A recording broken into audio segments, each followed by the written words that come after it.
Stop it! These are the things that you think of as a kid because you think, whoa, that'd be so cool. Yeah. You don't want to see that as an adult. People are Why would you say you don't want to see that as an adult?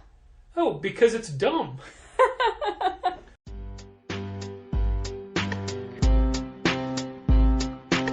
Come on and visit for any occasion. Don't keep patting down waiting. Comics and conversation. Keep the conversation moving along. Keep reading comics, keep your local store strong. If it's hard, then it's a job for the challengers.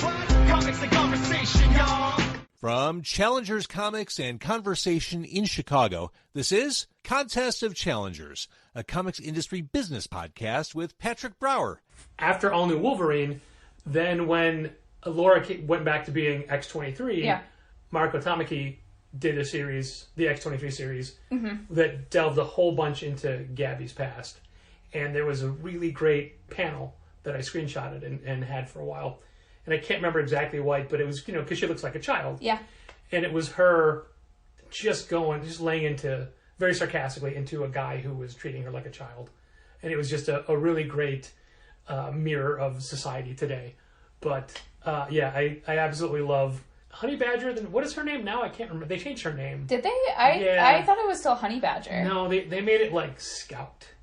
I think it's Scout. Yeah, something like that. I'm not 100% certain on like her new name change. She is a newer character to me in this last year. I started the All New Wolverine, and when I started reading it, I instantly fell in love with Gabby because of kind of exactly what you're speaking to. Like, she has like this like maturity, but then is like so much a child in certain moments, and I love the kind of playful duality that she can hold with like this intense violence and sarcasm.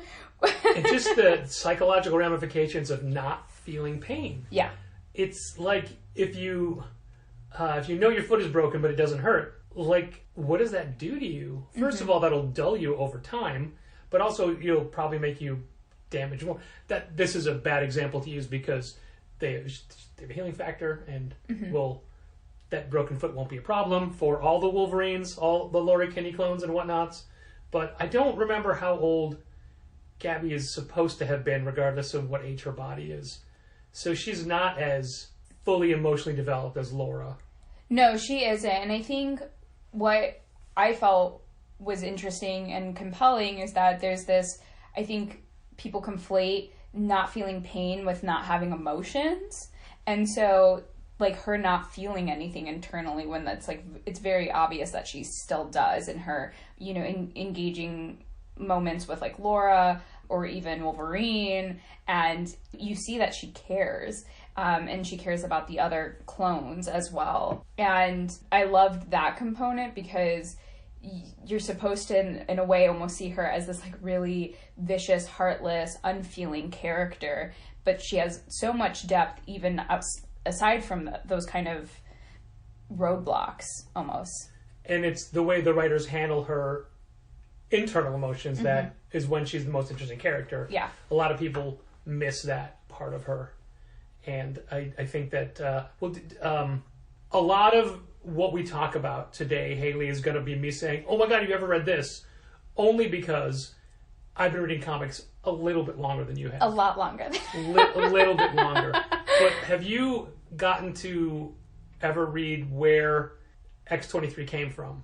The original NYX miniseries. So I haven't. I actually just purchased, I didn't want to read it online, so I just purchased off of eBay the Marvel Must-Haves issues 1 through 3. Oh, okay. And I have the rest of the series. So Okay. I collected the entire run before I didn't want to read, I just wanted to collect it because I was really invested in Laura Kinney after Tom Taylor run, and I was like, okay, I need to read it, and it's so...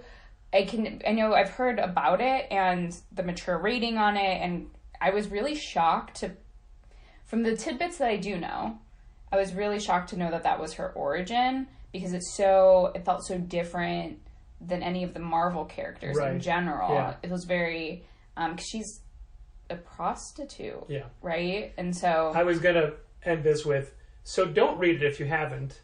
Because it's not Really? that character at all. But I mean, it takes a while for people to figure out what someone's supposed to be, and the shock of the original Laura Kinney character, which I don't even think she was called Laura Kinney back then. X-23, I think. Yeah, that was the only thing. was like, oh, it's a girl Wolverine. Yeah. There's a lot of characters in comics now more than ever that I feel like every 14-year-old comic book fan thought of these things. Like, what if Batman was a Joker?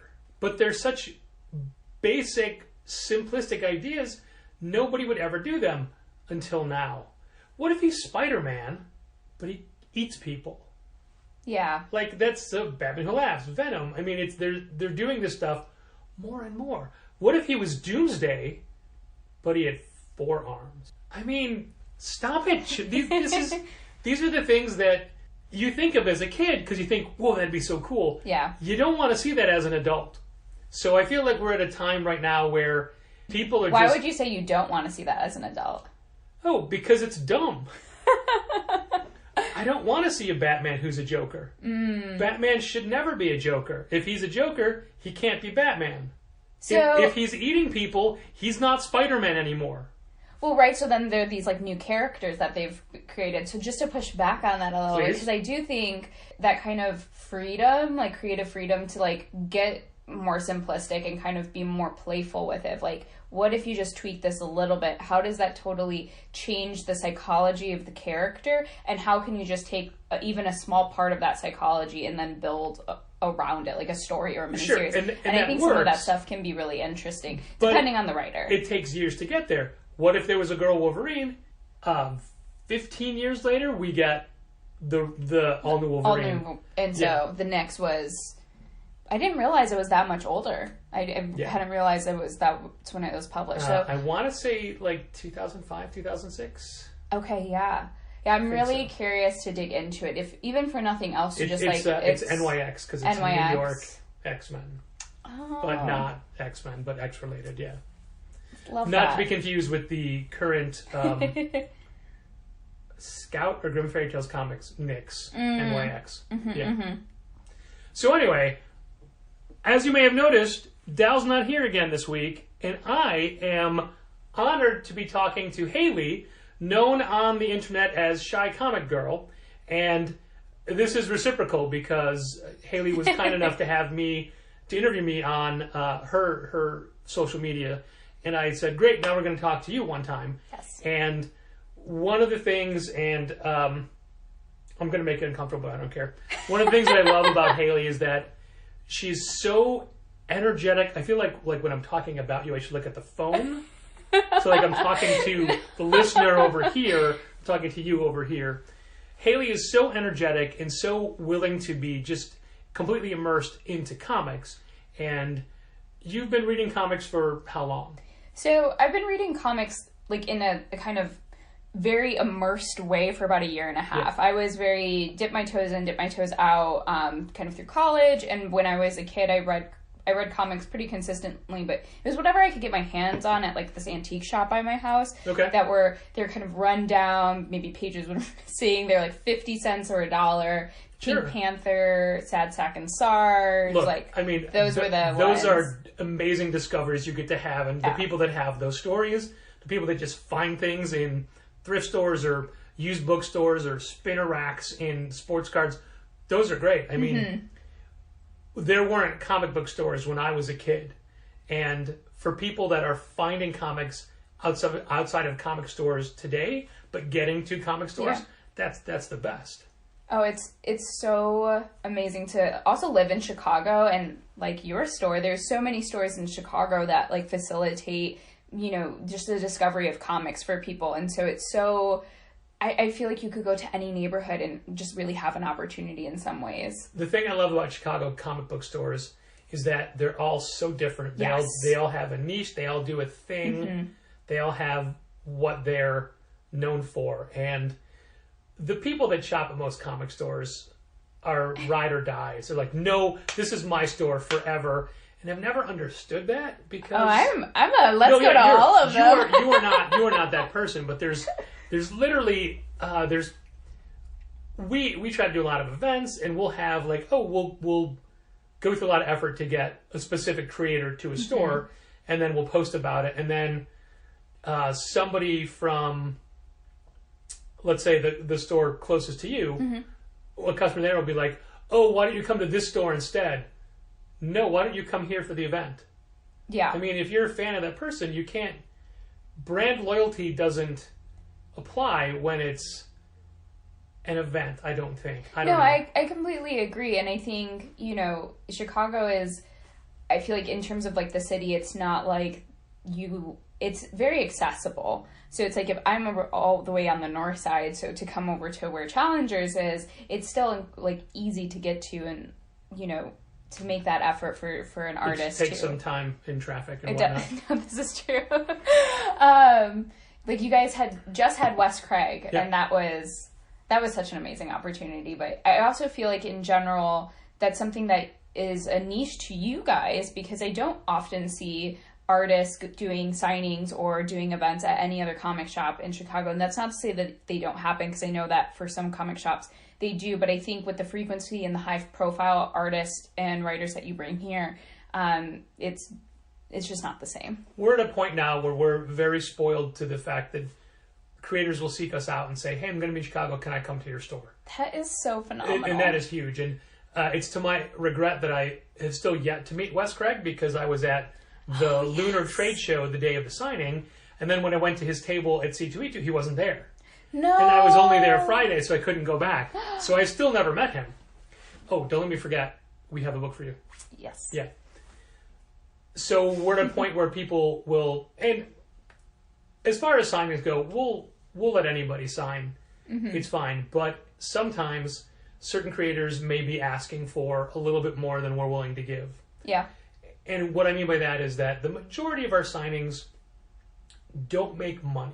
Yeah, that's what you had told me earlier. And they're great to do, but if you're flying somebody out, putting them up, buying them food, you need to make double that money back just to break even. Mm-hmm.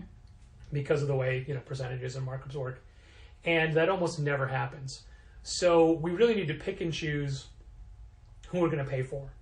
Yeah. We got an email this morning from a creator who we've had before, who's like, hey, I've got a new book coming out and I'm doing a tour. Can we, you know, come to the store?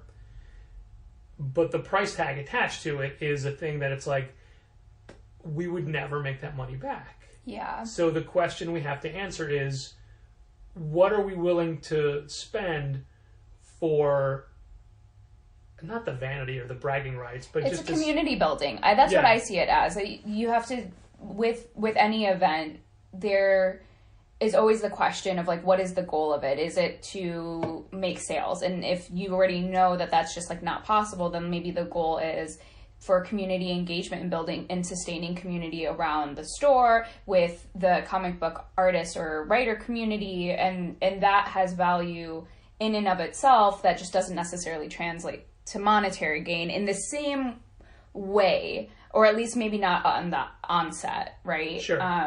But maybe it brings new people here who've never been here before, and then that creates a new regular customer. And that's what we'd always hope for. Yeah. But with your regular comic store going person, even if they do break away from their main store to come to the event, we're not going to convert them. They're not going to give up on their store because people feel like a loyalty. Yeah, they feel like they're breaking up with their store, like they're cheating on them by coming to us. Yeah. And we would tell creators, and they're like, hey, like, I want to do more signings at different places, but I don't want to, like, you know, step on your toes. And I say to any creator who has got a book to promote, sign at every store. Every store. I don't care if you sign at the stores right next to me. I don't care if you sign at every store in Chicago. You got a book to push. Yeah. If you push it here and people buy it here, great. If they buy it somewhere else, better. You know, I hate this phrase, but the rising tide lifts all boats. Yeah. The more books they sell, the better for the industry. Absolutely. So there's no proprietary signing rules of Chicago. If you sign everywhere. And there was some local creators who hit us up earlier this year to do a signing, and we said, we're not sure what we're doing for signings because it's still post-pandemic world. We really haven't done anything big since then, and I think we're just gonna like wait for a while. And then a couple of bigger name signings fell in our lap, so we had to go back to those guys and say, yeah, come on, Let's do it. Yeah, we'll We're do ready. it. It's fine. It's fine. Sorry we said no. Obviously, we're willing to do it. If we're willing to do it for them, we'll do it for you. Yeah.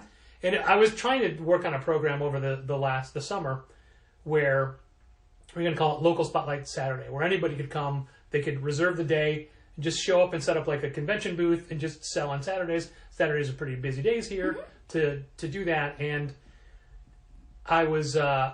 So it was all set up, and I was using, not a Google, I used to do a Google Doc for, we used to do Women's Comics Month in March. When we started it a couple years ago, we tried to fill every day of March with a local woman, non-binary, or female-presenting creator to do something in the store. And then we found out, like, oh, Tuesdays are dead. No one's coming in for that. Yeah. So the next year we did it where we were just doing Friday, Saturday, Sunday, and then the year after that we just did Saturday, Sunday, where we would do like 2 to 3 people a day on those 3 days. And so we'd have a Google Doc, people could sign up, and somebody had suggested that we not do a Google Doc this time for the Spotlight Day, but it was a different Google thing. And the problem was that, like, so I did it and put it out there, but it never told me when somebody signed up for a day. Oh no. So, well, it never worked badly because it was only a handful of people, and all of them, I guess because they never heard back from me, followed up. They followed up and said, "Hey, I can't make it this weekend. Can I reschedule?"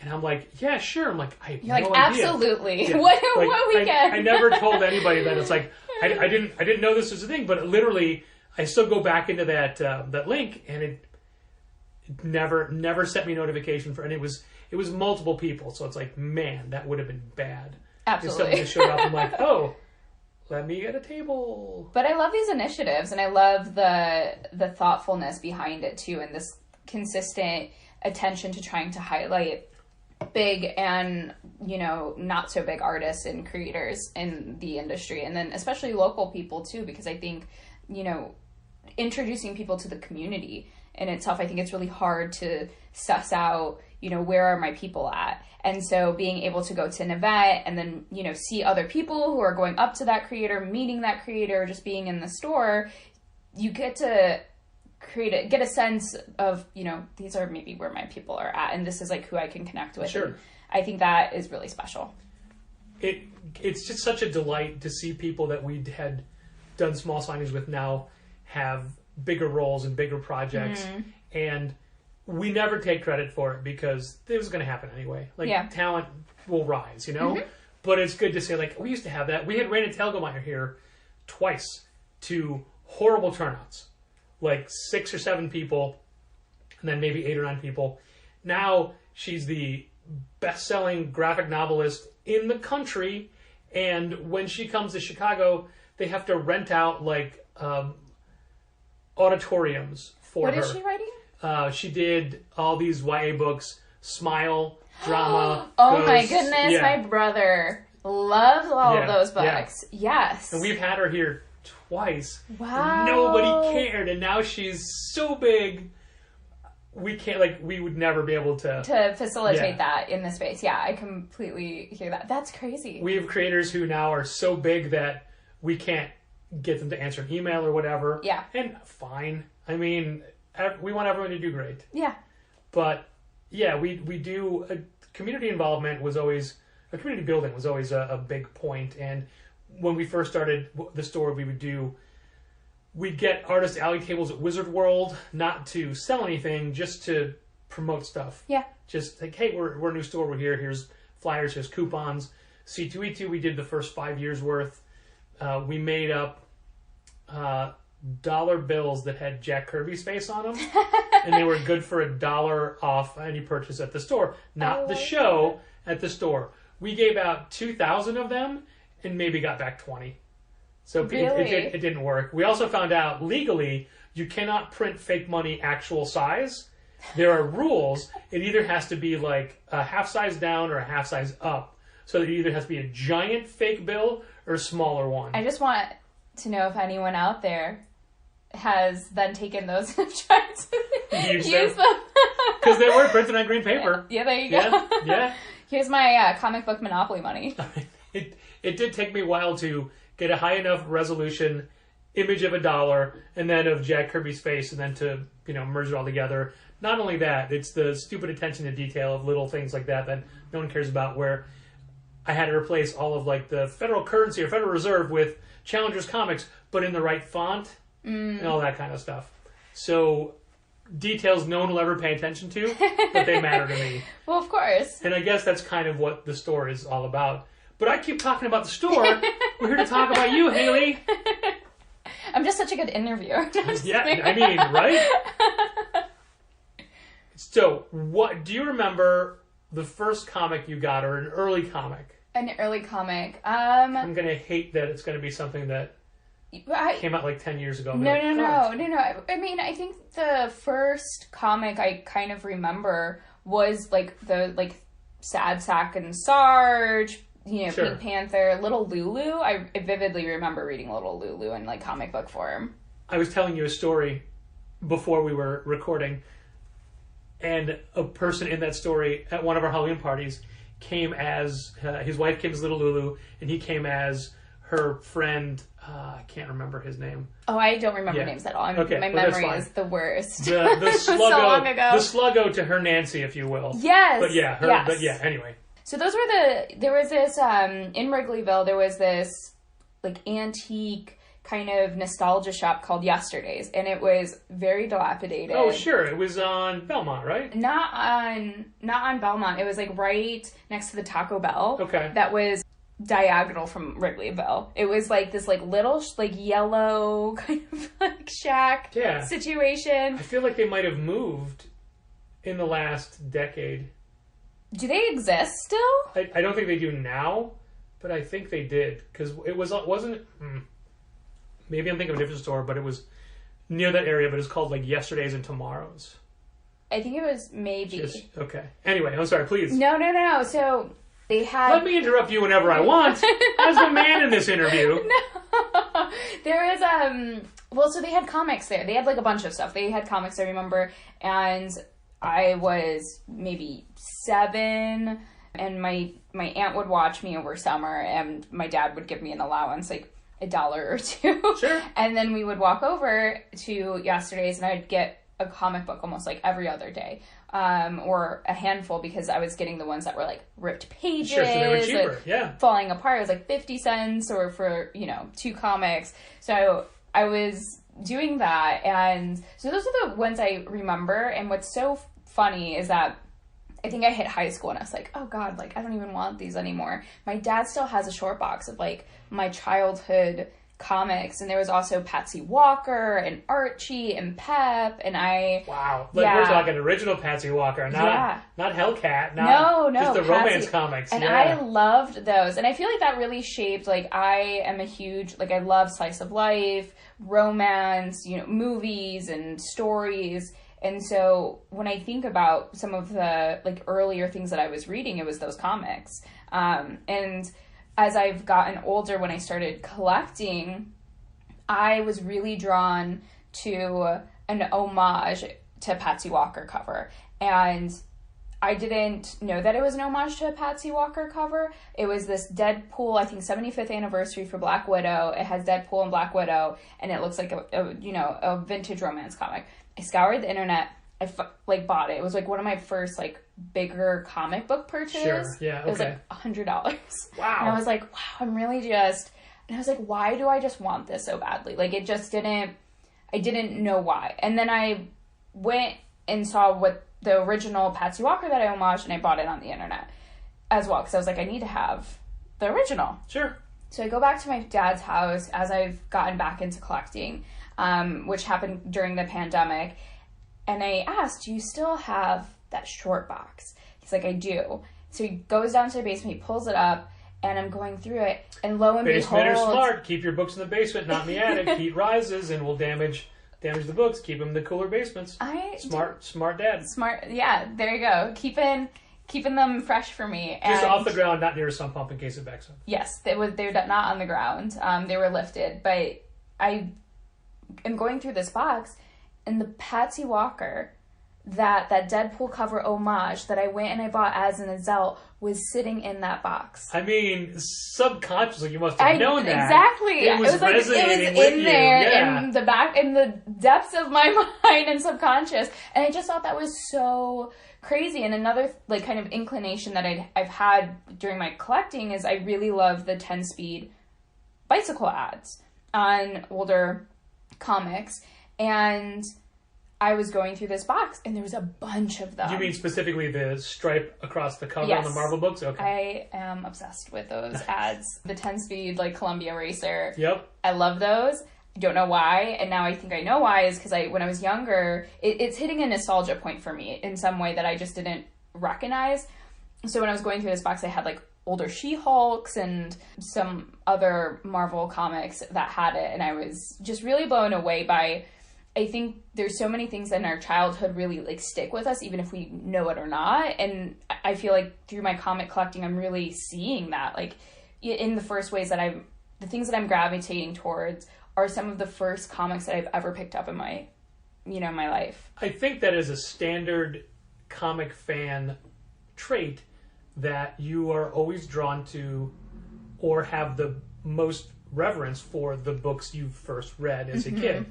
I myself won't pass up any 70s Marvel book if I don't already have it, because that was my era. Yeah. That was and I say that was my era. I mean, I wasn't actively buying comics then, but my older brother started reading comics before me. So I grew up in a household that always had comics, and it was weird to me to meet people that did not have comics in their house. What are you doing with your life? Let's correct this. Yes, exactly.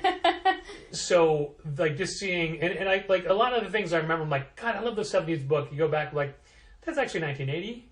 So my time frame is off a little bit, but I do, like, my 70s Marvel nostalgia is very high. Oh, I love it. I mean, nostalgia is just such a strong feeling and emotion and can make us, buy all sorts of crazy things truly on the internet. It's so weird, like, which is great. I just, for last Christmas, I bought my brother a stack of books the ones that he remembered having, because our mom threw away his comic collection before I was around. Then after I was around, he started buying again. It's like, I guess she let him keep them so I could read them or whatever. So we played a game on Facebook 12 years ago, like, hey, which comics do you remember as your first comics? And did like header images of that. So last year in our Christmas grab bag, I had his name. So I tracked all those books down. I love that. Because it was the stuff that he had before me. And most of it I found like pretty beat up old copies. But one of the books was the first appearance of Adam Warlock. So that wasn't cheap now. Yeah, oh yeah. That's really gone up Yeah. too now that they're dropping Adam Warlock will be in the MCU. Yeah. So like that one's like, I really blew the grab bag limit on that book alone. But he's got to have these. Yeah, well, and you know how special it'll be to him, so I'm sure he was so excited. Yeah. He's also very hard to buy gifts for, and that one really worked out. But I mean, that's a comic fan right there. When you see that, it's like, yeah, oh my God, I had this, and a lot of it, as unpacking to move, a lot of it's like, yeah, I have this beat up Mego Captain America, but I don't want a new one because this one was mine. Yeah. This is the one I played with forever. But the nostalgia is weird to me because right now we're coming up to the 30th anniversary of the death of Superman. Yeah. And I was already doing this job back then when that came out. Oh, so wow. this isn't nostalgia to me. This is just, no, it was my past. Yeah. It's not like I went away and came back. I was still doing You're like, this. no, this is all, it's all been one journey. But back then, Doomsday only had 2 arms. But now he has 4. 4. Well, okay. To be fair, it is a whole new character. Doomsday character. I can't remember his name. The preview that DC gave us stopped at page 20, so I didn't get to finish it. Oh, so wow. yeah. But he talks though, when Doomsday didn't. Anyway, that book is out, so we won't talk about that. So what was it? You said it was the pandemic that really got you more into comics. What was there an inciting incident, or was it just like what made you think like, hey, I want to give this a more serious go? Well, You were right to. You made the right choice. I made the right choice. Regardless of what your bank account says. Oh God, truly, my bank account during the pandemic was a sight to be seen, or not actually, because of eBay. A sight to be withdrawn. Truly.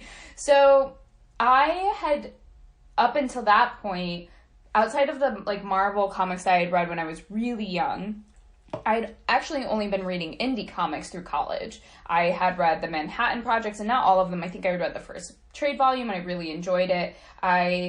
My senior year of college, Sleepless from Boom Studios had come out, and I really enjoyed that fantasy series. And it would be like I would kind of just stop in occasionally in a comic shop. I would find something that intrigued me, I'd pick it up, and then I'd go home with it. But there was nothing consistent. I never had a pull list. I also never read Marvel. Just that it felt very intimidating, and I just... Where was college geographically? I had gone to Xavier in Ohio, and then I transferred. I went to Loyola in Chicago. So there's a little comic book store right by Loyola. Okay. So in Ohio, were you going to Laughing Ogre? In Ohio, I never visited a comic shop, actually. Okay. So my freshman year was devoid of any comics. That's the thing I do. I try to guess where people shop in other cities. Yeah, no, I had never visited a comic shop in Ohio, though I think it would have made my experience in Ohio more pleasurable had I. Well, this is a topic not for this podcast, but I don't think Ohio should actually be a state. And I have nothing but horrible memories of Ohio, so I'm with you on that, so we could just move on past. When I have to fly to New York, I get very angry the pilot won't go around it. They just go over. I'm like, no, bad things are going to happen. Go around Ohio.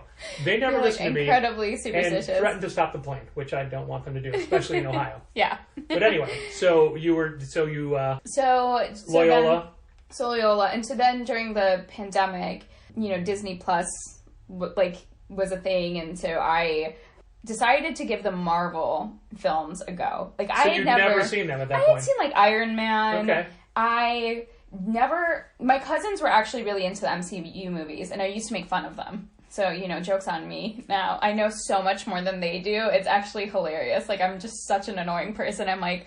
They're like, God, Haley, shut up. We get it. He puts on a suit of armor, okay? It's fine.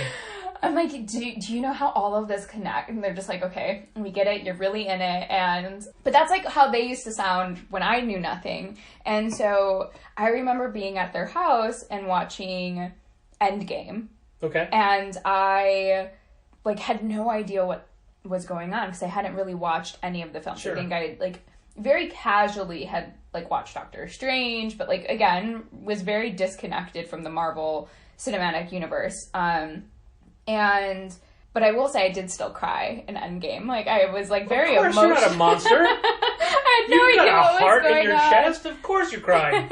I remember turning to my cousin on the couch. I'm like, well, why didn't you tell me this was going to be so sad? And she was just like, well, you don't watch these. So then they had with Disney Plus that you can go from, the timeline order. You can watch everything. Yep. And so I'm one of those people that when I am in it, I am in it, and once I commit, there's no you're not doing things halfway. Exactly. So I, in probably a 3-week span, had watched all of the films. It was just every day, every night I was watching these films, and then WandaVision had come out. So actually, WandaVision was the thing that I started with. Okay. I watched WandaVision. I was just kind of intrigued. And then it was just such a remarkable TV show, and I thought character study of Wanda, and then her love and her grief and trauma, and I was like, oh wow. I was like, this has layers. And I was impressed because in my mind, the Marvel movies didn't have layers. It was just these there's always superhero... a MacGuffin. There's always oh my god, we have to find this thing, and but it's just seeing those characters on screen is such an amazing journey. Mm-hmm. So after seeing WandaVision, I wanted more because I am also that person. If I'm really immersed in any kind of world, I'm I want more there. Well, the key word is immersed. If you watch something and it doesn't grab you, you're not going to still move forward. You're going to be oh, I'm done. I'm washing my hands of it. Yeah, exactly. So you were captivated, so you wanted more because it was good, not just because you're a completist. Yes. Yeah, I was really in it. I wanted to know so much more about her character origins. So I started, and probably at the wrong time. Now I know a little bit better where if you want certain kind of comics, you don't really get them at the height of the MCU when they release. I was on eBay trying to get the Wanda, the Scarlet Witch, and Vision sets. Definitely probably overpaid, which is totally okay because it was I love them so much and I'm so happy to have them. It's what it means to you, yeah. That's fine. But so I had purchased them, and then I started reading X-Men because of it, and then I went back and I watched all of the films, and then I was like, When you say all of the films, do you mean things like the X-Men movies or just the MCU movies? The MCU movies. Okay. And when I completed it, I was like, my mind just melted. This is, and I, in general, whether someone has feelings on one movie or the next, as a whole, I feel like what Marvel has done and the kind of storytelling is genius and also incredibly unique. We've never seen storytelling that's taken place over the course of a decade yeah. in films that intersect and come together and also could be watched separately. Like, there's so much strategy and like thought and tension that has to go behind something like that, and so much foresight that I feel is something decades from now we're going to look back and see this, if we're not already doing that, which I think people kind of are, of just really the genius of that and the kind of creative, ramifications of being able to create something and then it being good. So, like, what more can we be doing? It's the kind of thing that should be taught in film schools, but you can't do it without a massive commitment from your cinematic partner or whoever is putting up the money or whatever. You can't be like, hey, I've got this 10-year plan. We're going to have movies about characters that no one's ever given a shit about. Mm-hmm. And it's just so much fun. It's so fun. Yeah. It's so fun. And that's what is also the best part. It's like really good, but also super fun. Like, you can have your more serious tone movies. And what I loved is I started watching all of the, I'm not sure if you've seen the Marvel Assembled. Is that like the making of stuff? Or that I've not seen those. Those are really interesting. Yeah. I think they just give context of like the kind of artistic endeavor that goes behind these shows and the sheer amount of like manpower, and it's really fascinating to watch. But something that they kind of broke down is that a lot of these films too are very distinct in kind of genre, like Winter Soldier being kind of like this like political crime 70s spy thriller. Yeah, that's also my favorite Marvel movie. It's so good. Yeah. It's so good. I love that one. It's the only one I have a framed poster from. Really? Yeah. It's so good. And that I thought was really fascinating. That then you could have, a decade's worth of filmmaking that comes together, and it's not tonally the same with every single film. You're attacking it from these different lens of genres. Yeah. And I thought that also incredibly fascinating. Yeah, the different genres are so great. A lot of the movie structure is the same, fine. Yeah. But the genres are, wonderful. Mm-hmm. So that's where it started. So then it was just... And then it went really deep. Then I was like doing a pull list, and I got really into X-Men. So how did you decide what to put on your pull list? Oh, it was hard. So it started with Scarlet Witch, and then kind of working my way, and I read House of X, Power of X by Jonathan Hickman, and that was like also just like a mind-blowing moment. That is the single greatest X-Men book they've ever done, because it validates everything that's ever been done in an X-Men book. It all counts. It all happened. Yeah. It all means something. And I will give Hoxpox, and I hate that I called it that, but that's what we call it. That's what we call it. To anybody who's like, I used to read the X-Men. Okay, read this. You'll love it. You'll love it. It's great. It was groundbreaking. It's so deeply layered. It's just, I feel like the kind of conversations that Hickman is having by utilizing the X-Men about religion and technology and oppression is so important to just have those conversations in general, but then to place it in comics and to place it within these really famous characters was just so good. Just so good. Like, in terms of just like a literary style, I was so deeply impressed with it. And then all of the books on my pull list became X-Men books. Sure, yeah. Marauders, Excalibur, New Mutants, and then the regular X-Men line. And I have to say I'm like still deeply behind. Like, my pull list is there, and then but also from that there's been like indie titles. No comic fan is caught up. If you don't have a stack of to-read books, you're not a real comic fan. You mean to-read boxes? Yeah, fine. Mine is a spinner rack. I have a spinner rack where all my unread books are, and it's a lot. It is a lot. And then, I think it changes. Like, there was a moment where I was doing a lot of cover buys because the art was so good and getting captured in the variants, and then I had to really dial it back because you're just getting too excited. And then it's I just like to say to people, like, if there's a cover you like, you can keep a digital file of it and you can look at whatever you want. That's a Just really smart... Like if it's a 1 in 25 or 1 in 100, like, don't spend the money on the cover. Think of how many books you could get with that same money. I will only do ratio variants if, like, I've loved that story. Like, if I'll go back and kind of try to find something if I'm really, like, that committed. And I know people don't do that. It's not like, oh, instead of spending $15 on this variant cover, I'll get 4 other comics. I know they weren't going to get those 4 other comics. It's fine. Yeah. It's just that I just think, like, no, you could be getting more. Yeah. You're reading more. You could be spreading the love. And kind of then from there, it was just, like, finding writers I really resonated with. So in also the kind of Scarlet Witch Vision obsession came the Vision from Tom King. And that was incredibly dark and haunting.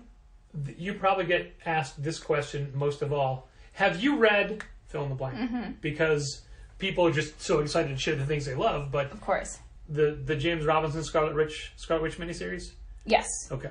Yeah. Because that was as good of the single issue stories for the most part. Mm-hmm. Yeah, that's a good companion to the Tom King Vision. Yeah, that was what several of my months of my life consisted of, was like, how can I just keep getting more of Scarlet Witch and Vision, and even these different iterations of them. And there's so many really bad Scarlet Witch and Vision comics. Truly, there is. In the 80s. But there's merit to, like, it's interesting to see where it started and where it's come to for me, because I will say, like, the older Scarlet Witch and Vision, I was like, not maybe for me, but I can really appreciate that because you weren't this is a the middle-aged foundation. white male at the time. Yeah. Shocker. Yeah. And then, so Hickman, and then, what else was, like, Hickman writing? I went back to the Manhattan Project. See, I think you had a leg up having started Manhattan Projects, because a lot of people who came into House of X, Powers of 10, blind, who don't know how Jonathan Hickman writes, might have been like, I don't understand what's happening, it's bouncing around too much. But you had Manhattan Projects, some of them under your belt, so I think that was a nice transition. And I also come from a background where I do read a lot of novels, a lot of, like, I work in book publishing, so I also feel like the stories that capture me oftentimes the most are ones that are really, like, heady and literary, and Hickman is, if nothing but, very heady, and can be a little bit, you have to sit with his writing oftentimes and his work, and that is something I really appreciate. And so, as much as I love to cruise through some the other books that I do really, really love and I have merit in their own ways, Hickman has been, like, my forever favorite writer because of the kind of, there's, like, a meme of, like, all of the numbers in front of from Always Sunny in Philadelphia. Yeah, sure. And I'm like, that is what I imagine his mind to be when writing. Johnny Lee Miller in Hackers. All just spiraling, like, all the symbols and things in front of his head. Yeah. Have you seen the photos of, and I don't think he does this anymore, but the way Jonathan Hickman plot out a story, because when he takes over a book, he's like, hey, I've got a 2-year, 3-year plan. Yeah. And it's like a crime scene investigation. He has a room where just post-it notes and strings, and it looks like the work of a crazy person. But it's yeah, exactly, because it all means something to him. It is not crazy. It is methodical and researched, and it is the way he's structuring things. Yeah, and I think that's a very rare talent. It's not something that at least my brain would ever be able to do, and so I just deeply appreciate that. But then you have writers who, like Tom Taylor, who I really like, who wrote All New Wolverine, who has written, was it Dark Knights of Steel, has written Nightwing, who also wrote Marvel Dark Ages, and Deceased. God, I don't even really read DC, but Deceased was, like, some of my first entry into, like, the DC universe. And I got all, like, the first 3 hardbacks, and I could not stop reading. And I remember there was this moment I was like, I think I might cry over, like, some DC villains getting killed. Tom Taylor to me is not a writer in which I'm like, I feel like he's not a writer in which I feel like I need to sit with his writing in a way that I have to with Hickman, but Tom Taylor has such a way of evoking emotions with his characters and developing characters so that you're so deeply attached that when something happens, you're like, my feelings and my heart, and I felt like Deceased was such a good example of that for me with him. Sometimes he writes in a haunted cabin in the middle of nowhere in the wilds of Australia. Does he really? Yeah. That's good on him. Yeah. Sometimes creators need to take a creative sabbatical to go do their thing, and he didn't. It was a Twitter thread from years ago, but he didn't say, "Oh, I'm renting a haunted cabin." He just rented a cabin and then was documenting all the really weird things that were happening that just made him keep saying, "It's got to be haunted. This is haunted." And I would have been I am leaving that cabin tomorrow. Sure. But just that probably inspired or influenced his work in some way. It has to. Yeah.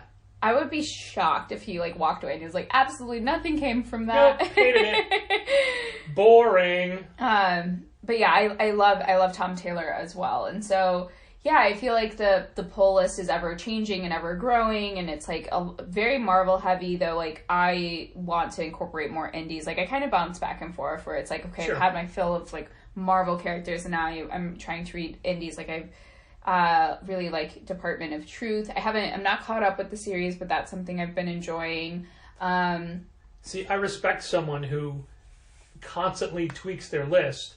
And I've always told someone, hey, don't buy X-Men just because you've always bought X-Men. Yeah. Buy X-Men because you like it and you're happy to spend money on it. Don't do it. Don't be afraid to drop a book. Like we were talking before about. I'm not a completist like that. People, they're too attached to their comic shop to break up with them, even if they're, missing pulls or not ordering the right things or whatever. Don't be afraid to drop a book, and you're not, which is great. Yeah, and I had a hardcover of Carmen by Gilman March, and that is phenomenal. Oh yeah. And I felt like that flew under the radar, and then I went and I bought all of the single issues because I was I want the single issues. That's one thing I'll also do if I really love something that I've gotten trade volumes or an Omni. I'll try to maybe complete the run in single issues. So an example of that is also Deadly Class. I got the huge Omni of it and was so deep in it. And then now I'm trying to complete the whole run. Guillaume March is somebody that did a lot of DC fill-in work. And I always thought, oh yeah, okay, this guy must be fast. And the work was never mind-blowing, but it was fine. And I think he did the Joker series, whatever. But Carmen that he wrote, it's oh my god, this is so next level. The art is amazing. Yes. The story is so captivating and emotional.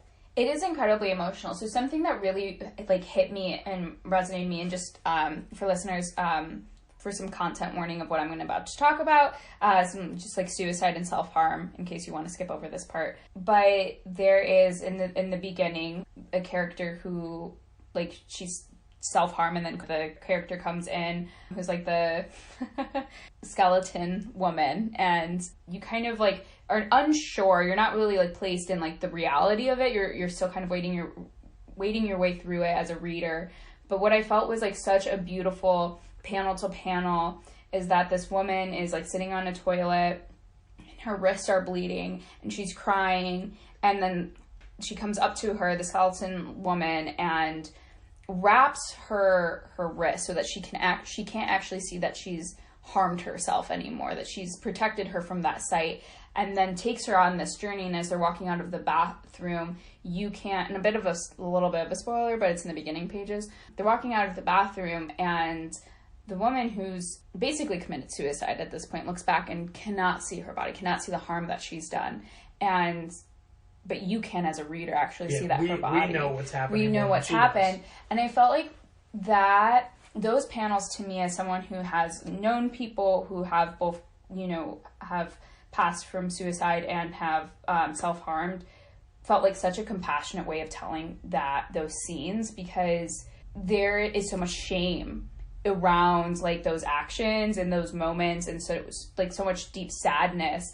And there was also a comedic dark comedy relief, and she doesn't have to witness herself in that kind of almost horror, right? And this there isn't that kind of shock on the onset, and she heals her in those moments. And I just felt those scenes felt such a compassionate storytelling. And that's the opening. Yeah. And that's the opening. Yeah. So it gets better. But, like, that to me just is really, I think I, like, cried reading that. Because it just, I don't feel like it's always, I feel like sometimes people lean into the gruesomeness and the kind of, like, bloody, like, sad. They go for spectacle or shock value as opposed to the quality of the story. Yeah, it's, like, maybe leaning more into, like, the emotional, what would that person want in that moment or hope for themselves? And I felt like that's what you would maybe hope for in that kind of, in that reality. You have some woman coming into you in the bathroom as a skeleton. But,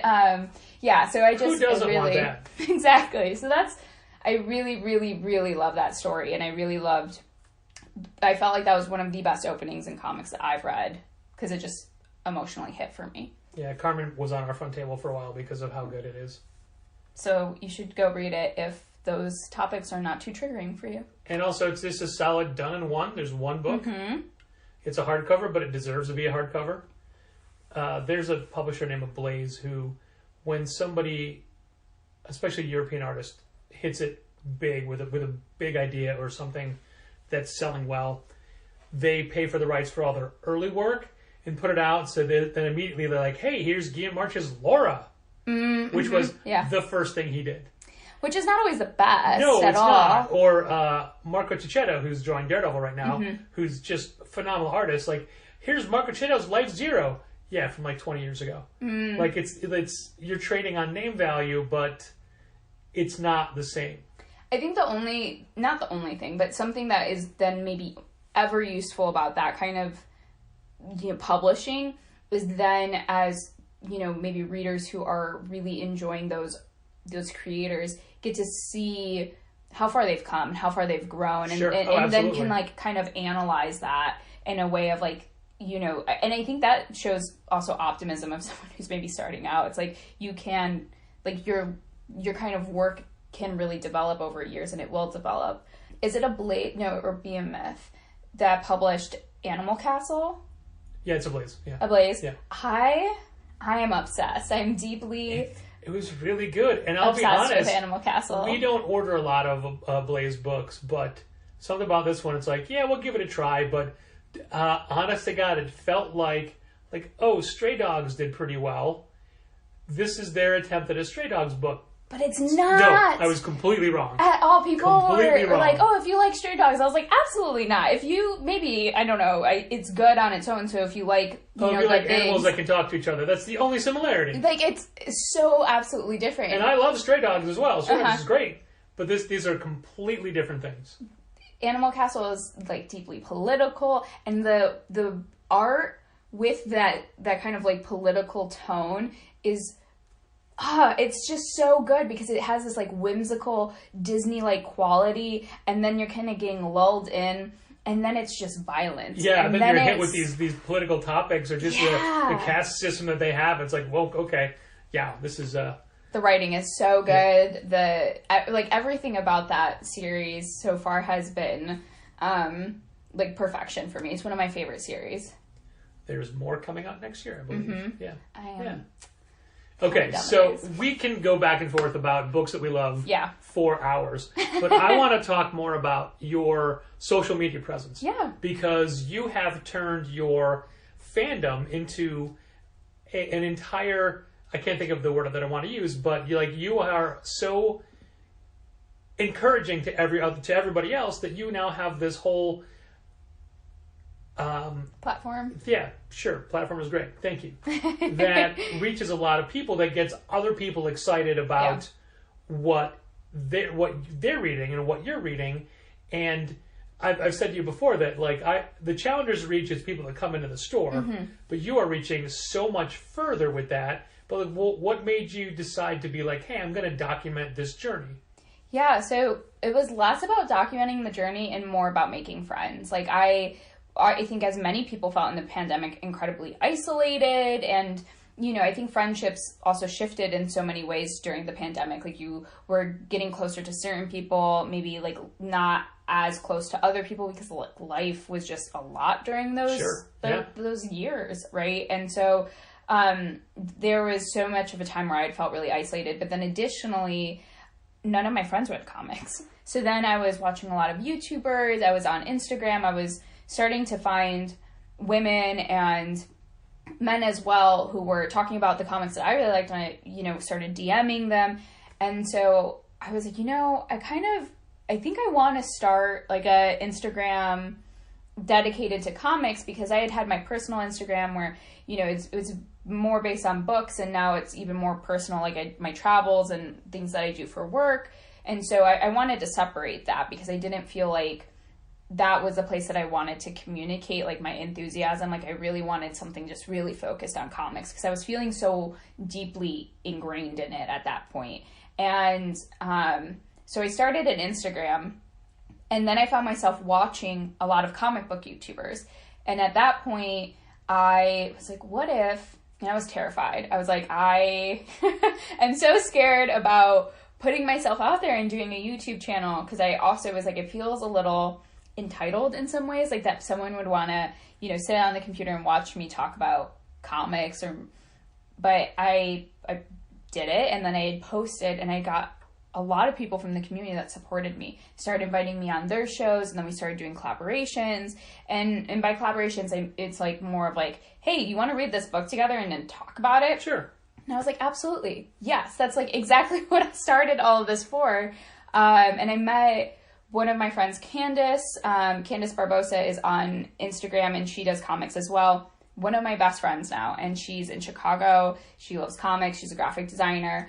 And then I've traveled to New York, and I've met friends, and people have come to Chicago for C2E2, and I have just really a whole group. Like my life changed because of these platforms, because I was like, I just want to meet people. And then I have like an online community. Like there's a girl who lives in New Zealand that we talk all the time. She's Great. like someone I'm really close with. And I'm like, She you live might across shop the... at Heroes Aren't Hard to Find. Potentially. That's my one New Zealand And then conversation. one, you're like, I know that. Yeah, that's all I can do. But and so that's kind of like how it happened. And so it's really not shifted in a way, it's grown unexpectedly, so in a way that I didn't anticipate, and a lot of opportunities have come from it. But hoped for, I mean, ultimately. There's opportunities that I would have never even dreamed about. Okay. That, like, you know, someone being like, I want to sponsor your channel, or like, do you want to go to a con? And I'm like, what? Or, you know, I work with K Publicity, and we do marketing and publicity for, you know, authors and publishing companies, but comic book retailers have been coming to us, or comic book writers, and because of now the world that I'm in, because I know people in the industry, it's Sure. like things like that I would have never, that I didn't go in with the intention of like networking, or it, you know, benefiting me in any kind of monetary way, or like experiences. It was more of like, I just want to connect with people.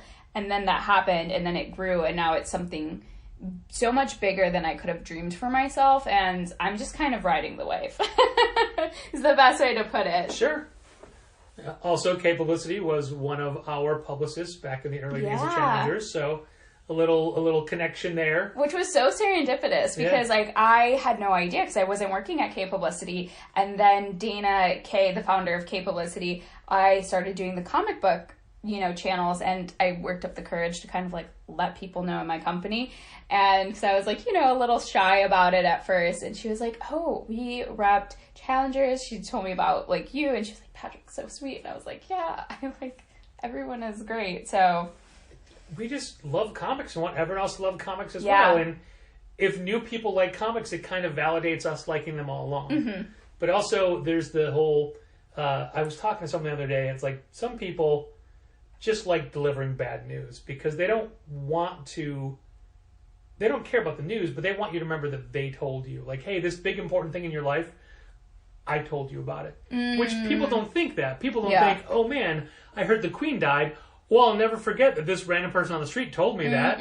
That's not how it works. But comic fans just want, like, we want you to like the same stuff we like. yeah. We want all fans to like it. And it's obviously a store, all comic stores, so like Challengers, we don't just sell what we like. We push what we like, but we make sure that there's other stuff as well. Yeah. And if someone comes in and is like, you know what? I love Donny Cates's Venom run so much. I'm like, that's great. I am so happy for you. That's all I will say. Like, I can't Yeah. be like, oh, I didn't like it. 'Cause Yeah, who well, cares? But exactly, the who cares I think is so important, because that's even how I feel about anything that's on my page or on my channel, or when I'm thinking or talking about comic books with people. I'm such a huge proponent of letting people love what they love. I don't understand anyone who wants to tear something down because they don't like it. I don't understand basically all the male MCU fans who have a problem with all the, like, She-Hulk currently. Who cares? I don't get it. Man, anybody who hated the idea of Jane Foster as Thor, hey, you want to read Don Blake Thor books? You've got decades worth to choose from. That's the biggest thing. It's like all of that material still exists. It still exists. And I've never understood the benefit or the feeling that anyone gets from saying, like, oh, well, that, like poo-pooing on someone's, like, excitement. Yeah. Like, it's just, excitement and joy are just such beautiful emotions that I also feel like in current day and age can feel so hard to, like, hold on to. And then if we can get it in such simple pleasures like films or like literature or comic books, that's like, why would you take an opportunity to steal that from someone in any kind of way, or to dismiss it or to downplay it?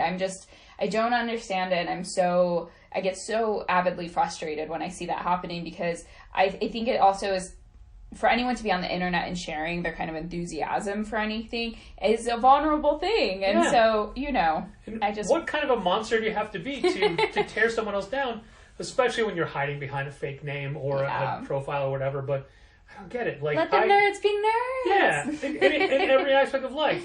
Yeah. I love metal. I love, like, AOR rock and shrieking guitars and stuff like that. No one who works at Challengers has any affinity for the music I like. Fine. Yeah. My favorite band is Anne Boleyn. No one knows who they are. I don't care. It doesn't mean I like their music less. You could tell me I hate Anne Boleyn. Okay, then don't listen to them. Yeah. I'm still gonna. You always have that choice to just not watch, read, listen to whatever it is. That being said, you are definitely going to listen to some Anne Boleyn later. I am so excited. Yeah. It's It'll be quite the experience. That's right. But I'll be talking over, so it doesn't even matter. Okay, so Haley, where can people find you online? You can find me on Instagram at shycomic_girl, and shy is spelled CHI as in Chicago. But what a great play on words, right? Yeah, well, it's funny. I'm not a very shy person though, so. But still, putting yourself out there is something that. It's definitely something that I was very timid about. And then also on YouTube at Shy Comic Girl as well. You could find me on both places. What do you have coming up as far as any guest starring on somebody else's show, or something like a group read along, or something you're doing, something that you're excited about? Yeah, so I started the Chicago comic book store owner series with you. Yeah. Which is great. So I have 2 lined up with Alley Cat. There are more? There will be more. There's other Chicago comic store owners? Shocker, right? Yeah. I'm gonna have to watch this. Yeah. So I am going to be interviewing the owner of Zombie Unicorn. Have you never been to that store? Yeah, it's very close to where I live. Okay. It's walking distance. They've got a second name too, right? Like they've got a weird like Gray something. Greyhound or something like that. Yeah. And then Alley Cat. Yeah, something that's very like Dungeons and Dragons-esque, like Grey Malkin or something. Whatever. And then Alley Cat Comics, which so is another one. So I'm really excited about those. And then Candace and I are mulling over currently creating a show that we're going to probably do together, where we're just going to talk about both books that we're reading and just like nerd culture in general, just like nerdy things and fandoms that we're into, because it doesn't just begin and end with comics. That's true. There's pro wrestling and heavy metal as well. Absolutely. There you go. How did you know those were favorites? I just assumed. You have that AEW look about you. So yeah, those are the things I'm really excited for. They're not, they're in the works, so they're not like, dropping next week or anything like that. How do you find the time? Also, I mean, you read a lot of like comics without pictures Yes. for your other job, but you do that on your own time as well, right? Yeah, I'm a huge So reader. first of all, you must be a very fast reader. I'm a slow reader. Oh, I'm wow. tragically So slow. how do you have all the time to do all this? I feel like it's such a cliche, but just like making the time, it's like waking up a little bit earlier, or in my case, maybe staying up a little bit later, or spending my Saturday mornings. Usually, I like slower mornings, like waking up pretty early on a weekend, and then spending a couple hours reading, and then going out, because I'm also a very social person. As much as like I might give this like very bookish, bookworm vibe, I am that person that's like, I want to go out dancing on a weekend, or like Sure. go to a concert, and I like to have a healthy balance of interacting with my family and my friends, and then also living amongst all of my many, many books. I do like that you, at least in videos, separate time. Like, hey, I'm going to sit down, I'm going to have a coffee, I'm going to read these comics. Like, Yeah. I feel that my comic reading is stealing time when I can. Yeah. Like, I don't say, like, okay, I'm going to sit down now and do this. Oh, I have to. Otherwise, it will never happen. Sure. I need to put my phone in another room, a do not disturb, like, thing, in order for me to actually sit, because I will be, like, all over the place, kind of in my head. I understand that. Yeah. Like, Tuesday nights, I have to read a lot of stuff because I need to read it before it goes on sale Wednesday morning. Wednesday. But it's always the last thing I do. It's like, oh, it's 1:30. I have to read the stack of 8 books before I go to bed. God, why did I do this to myself again? You're, like, not going to bed till 3, then. Yeah. Sometimes I'll cheat and just be like, the next day, Dal, what did you think of this book? Because there were 2 of us, now there's 3 of us with Molly Jane. It's easy to be like, oh, I'm just going to borrow your opinion. Give me the spark notes. Yeah, exactly. Yeah. That's what I want. That's what I want. Haley, I say this every time that I get to see you, that your enthusiasm is infectious, and I think that comics are in such good hands with someone like you getting into them recently and championing, I can never get that word out, championing them the way you do. Oh, thank you. So thank you for finding challengers. Thank you for just knowing what's up with the books, but also choosing to spread the word so much further than most people do. Oh, well, thank you so much. Yeah, you bet. We'll have you back on and we'll just talk about all things reading, because that's so much fun. Anyway, thanks for listening. Keep reading comics.